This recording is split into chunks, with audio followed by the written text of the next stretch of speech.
I'm Laney, and I'm here with my side geek, Chris, and we are here to talk to you about an oldie but a goodie movie. Oh yeah, Rear Window. Rear Window. And this look is based on this picture right here.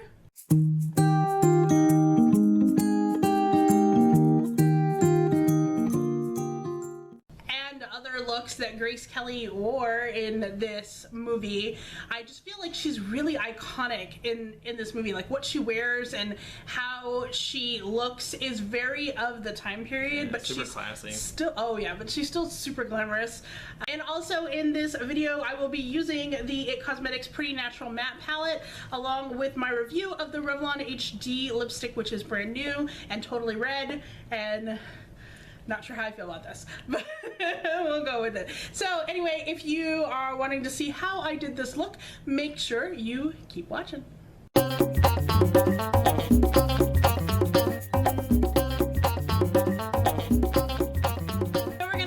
With the It Cosmetics Naturally Pretty Palette Volume 1 in its matte edition of it. And I'm also going to be using the Milani Shadow Eyes stick, and this is in the shade Sand Dunes. So what I'm going to do is I'm going to start with this on my lid, and then I'm going to go ahead and go in on the palette side, and I'm going to use this shade right here, which is a violet, in the crease. Alright? Alright. Well, Rear Window, in case you don't know what it is about, one of Alfred Hitchcock's most beloved movies. Really exciting thriller, starring... Probably my favorite of the Hitchcock ones. Really? I think. It's yeah. up there with mine. It's definitely in at least the top 3. And it has Jimmy Stewart in it, who was in a couple of Hitchcock's movies, that and Vertigo, which is up there too with my favorites. And then we have Grace Kelly, who plays opposite him. Really great, beautiful in this movie. Amazing. So good. And then a couple other supporting characters in there. And then basically James Stewart is stuck. His character's stuck in a wheelchair. He was in an accident, so his leg is broken, and he's basically having to spend his day staring out the back of his apartment into kind of this courtyard area where these other apartments windows are. And you can see into pretty much all these people's lives. And this movie is about 60 years old. It came out in 54, and yes, 54, so it's a little over 60 years old.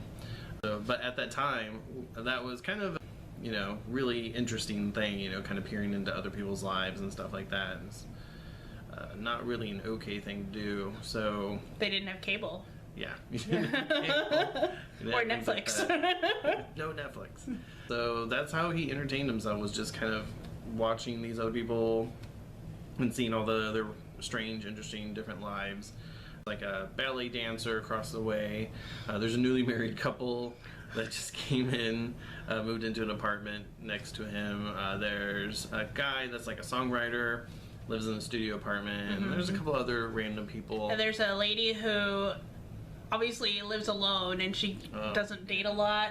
There's another lady who's like a sculptor that lives downstairs, and she just does random things. There's like a couple that sleeps on their balcony because it's so dang hot. Yeah. All these people play roles in the whole story, just in the background. They're not like prominent characters, but mm-hmm. they're there, right? So basically he ends up one night hearing and assuming that someone has been murdered in their apartment. I'm going to now go in. I want to use this little shade right here called Midnight. It is right there. And I'm going to use that in the outer V. And then I'm going to go in with this Transforming Pearl. And I'm going to put that as a highlight and see if I want to come back to anything after that. He then kind of ropes in his current girlfriend, Lisa, played by Grace Kelly, and tries to convince her, as well as his nurse, who's played by this really hilarious woman in the movie. Like, when I saw it again recently in theaters, they were showing it again in theaters for one night, I kind of realized this movie has a lot of really funny moments, especially with her, the nurse woman. It's very true. And tries to convince them, and at first, like, they're the voice of reason. They're like, come on, like, you're just being bored. And then certain things start happening, and they start believing, like, okay, something might have happened. And so it becomes this really cool caper, really fun thriller as they try to figure out what happened. Did something happen? And yeah. So what do you think it is about this movie that makes it as interesting as, I mean, how does it still captivate people even 60 years later? It definitely has to be the Hitchcock touch. The way he filmed this movie, you're seeing it pretty much just from Jimmy Stewart's apartment's point of view, just from that window. You're seeing it all from there, so you're not seeing it from someone else's perspective. You're not seeing it from here or there. Even when the other people go out and investigate and try to find out what's happening, you're still in that apartment with James Stewart trying to figure it out. I mean, he is a photographer, so he has a lot of telescoping lenses and binoculars that he's using to see things. So it's not always like it's the same vantage point. It's also like he sees out past the building in through the alley, or he sees into an apartment at what's going on. So it's really interesting how even though you're sitting in the same chair that he is, you can still see things as if you're like up close. Yeah, and I feel like it pulls you in that you want to believe him, but like it kind of puts you on that fence too, where you're like, did something happen? Did something not happen? You know, are we jumping to conclusions? So it's really fun and fascinating in that way, and yeah, I think that's why people just love coming back to it and seeing it again. I agree. Okay, so for my eyeliner, I'm going to use this. This is the Gel Presso Waterproof Pastel Liner. I got this in a Mimi box, and it's in this brown color. I don't really know what the brown color is because it's made in Korea. And then I'm going to use my Jessie's Girl eyeliner on the top. And then I'm going to use my current 2 combinations of mascara. So I got the Revlon Bold Lacquer for the first coat, and the second coat, the L'Oreal Voluminous Butterfly, which will kind of fan out my lashes a little bit more. And the very last one, which is out of my comfort zone, I'm not gonna lie, it kind of matches the lip that Grace Kelly is wearing in the scene with the picture. But this is the new Revlon HD lipstick, and it is in the shade 840 Poinsettia. When I get around to wearing this one, I will tell you what I think about it, because it is a new product. So yeah, a couple of really interesting things about the movie. Grace Kelly in this movie, she is seen smoking a cigarette. She was actually not a big fan of that. She had never done that ever in a movie before, but Alfred Hitchcock convinced her enough to do it for one. And even in that scene, you don't even really, you kind of see her holding it, but she's not really smoking it. I didn't even notice it. Oh yeah. Yeah, like at that time, even before, because that was a time when smoking was cool. That was like, it was just, you just did it. Doctors recommended you to smoke, you know, kind of thing, you know. All right. Yeah, like it was just like, yeah, why not, you know. But even before that, though, she was someone that was like, I'm not really big on promoting this. I don't like it. But it's the only movie she's ever done that, and she never did it ever again. And then, good for you, Grace Kelly. Yeah. Oh, and then a really cool, interesting fact about the set. The whole apartment complex, courtyard, everything was built in a soundstage. Oh, yeah. It was not a real apartment set, and you wouldn't really be able to tell. I mean, you can probably nowadays. But it actually measured 98 feet wide, 85 feet long, 40 feet high, and consisted of 31 actual apartments. 8 were completely furnished. The courtyard was 20 to 30 feet below the soundstage level, and some of the buildings were the equivalent of 5 or 6 stories high. And it was actually only filmed. Oh, it was actually only filmed in a couple of months. It was filmed about 2 months. Oh, wow. So a lot of movies usually take about 3, 4 months, 5 months sometimes. Well, it's probably because it was only one shooting location, so they didn't have to. Pretty cool. Yeah, and you can control everything in the soundstage. You know, you don't have to rely on the weather and everything else. So. The lighting and everything, yeah. So what else about this movie? I'm trying to remember. We did just see it last night in preparation for this, and you know, I feel like, I don't know, in the movie, Grace Kelly's character, she plays this, she's a businesswoman. She actually has stuff that has to do with fashion. I think it's her job.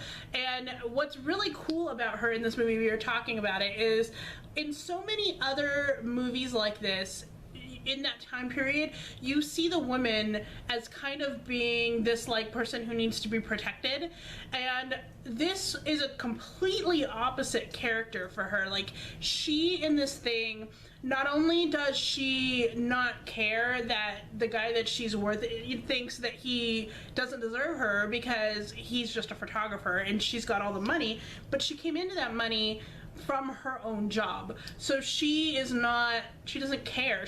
Even though she's kind of a high society person, she doesn't care that he doesn't have money. And she just wears the dresses because they're provided for her and they're expected for her, being in the fashion industry. And when it comes time to investigate what is going on, she's the first one to jump in and be like, I'm gonna go see what's going on. And so she's kind of this really out of the box, cool woman character for the time period. You don't really see a lot of women characters like that. And like you were saying, even with the lady who's his nurse, she's kind of also like that in a way. Like, she's kind of witty and funny, but she's still like, this is what we're doing. We're gonna do what's right. We're gonna figure out what's actually going on. I mean, that, like you were saying, like Grace Kelly was first to like jump in and do stuff. She's like climbing over walls and in ladders heels and stuff like that, and these large like, dress. these dresses. And she's like All right, so I'm gonna kind of talk about this while I put it on real quick. This Revlon HD is kind of bright, and I just put it on my nose. It has kind of a nice scent to it. It's kind of cakey. I think that's starting to be the new norm for lipsticks, is this cakey kind of scent. And it goes on really creamy, I think. Like I said, I'm kind of breaking out of the box with this because I don't wear red lipstick a lot. Whoa, that is bright. So, like we showed you the picture at the very beginning, this is supposed to be based on her look. But back then, obviously, photography is not in HD. So it looks a lot more muted when she's wearing it, but it's still a very red lip, I think, in there. So far I like it. It goes on really nice. It's nice and creamy, kind of moisturizing.